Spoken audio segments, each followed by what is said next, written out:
Before the global stages, the sold-out stadiums, and the millions of screaming fans, K-pop was just a sound echoing through a tiny underground club in Seoul. But what if I told you that this club, hidden in the city's nightlife, was where it all began? Let's uncover the unexpected birthplace of K-pop. The pulsating heart of Seoul in the late 1980s wasn't a glittering concert hall or a corporate recording studio. It was a dimly lit basement club called Moon Night. Tucked away in the bustling district of Itaewon, Moon Night wasn't just a nightclub. It was a cultural melting pot, a crucible where American hip-hop collided with Korean passion, birthing a phenomenon that would captivate the world, K-pop. This wasn't your typical club scene. The air crackled with an electric energy, a mix of anticipation and raw talent. On the dance floor, intricate footwork and fluid movements spoke a universal language, transcending cultural barriers. Future K-pop icons honed their skills under the hypnotic glow of disco balls, their destinies intertwined with the legacy of Moon Night. Moon Night was more than just a venue. It was a breeding ground for a new wave of artists who would redefine Korean music. It was a space where aspiring musicians, dancers, and producers mingled with Black American GIs, soaking up their music, language, and culture. Little did they know, they were witnessing the birth pangs of a global phenomenon. To understand Moon Night's impact, one must first understand Itaewon. Nestled near the U.S. military base in Yongsan, Itaewon was a district transformed. It became a crossroads where Korean culture intersected with the sights, sounds, and tastes of America. The influx of American soldiers brought with them a wave of new influences, none more potent than music. Itaewon was a sensory overload, a kaleidoscope of cultures. The aroma of kimchi mingled with the scent of American fast food. Korean and English conversations intertwined in the air. And amidst this vibrant tapestry, music served as a universal language, bridging the gap between two worlds. It was in this melting pot of cultures that Moon Night found its footing, becoming a haven for those seeking a taste of something different. The club's location in Itaewon wasn't a coincidence.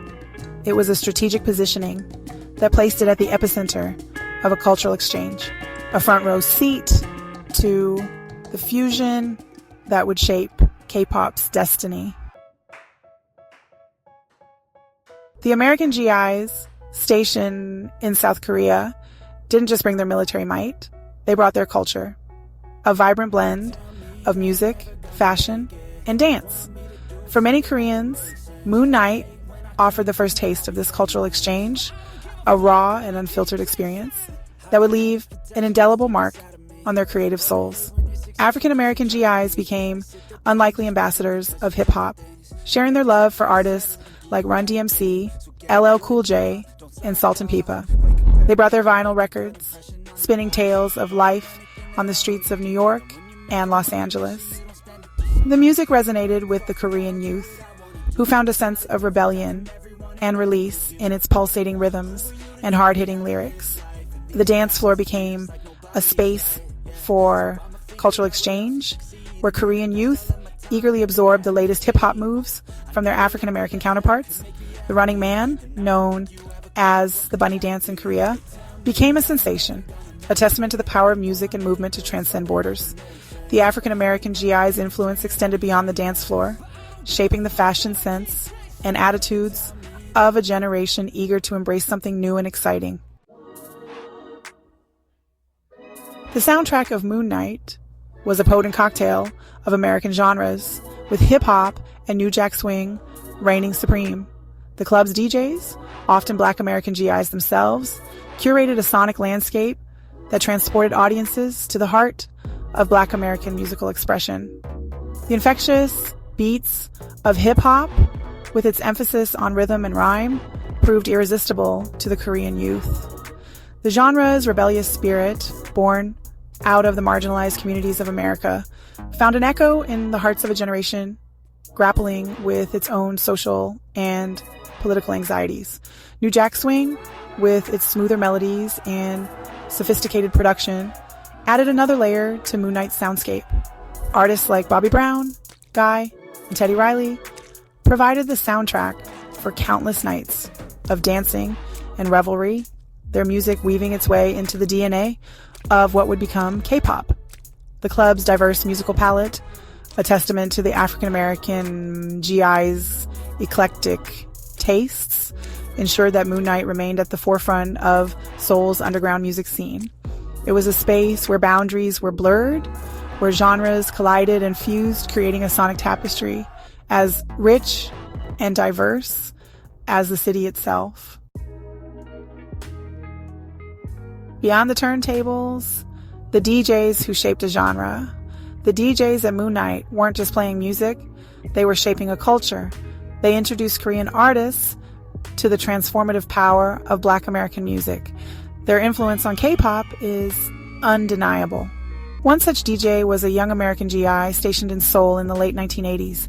His knowledge of hip-hop, soul, and funk made him a legend. He understood music's power to transcend barriers.